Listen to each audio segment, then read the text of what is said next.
Forget the idea that a creative response is the easy option in English. It's not. In fact, it's one of the most demanding tasks you'll face because it's not an escape from analysis, it's analysis through creation. A great creative response is an argument made through art. It all starts before you write a single creative word. You must first dissect the original text. What are its core themes? How does the author use narrative techniques, stylistic features, or characterization?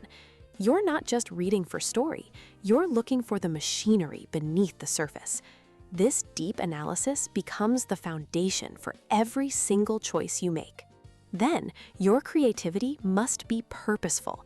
You aren't just making things up, you're making strategic choices to reveal something new about the original.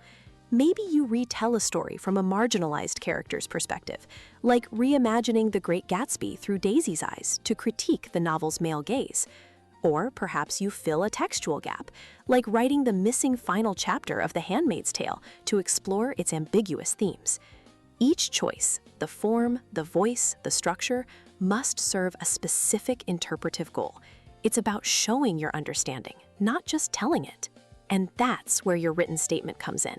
This isn't just an explanation, it's your chance to articulate your critical thinking.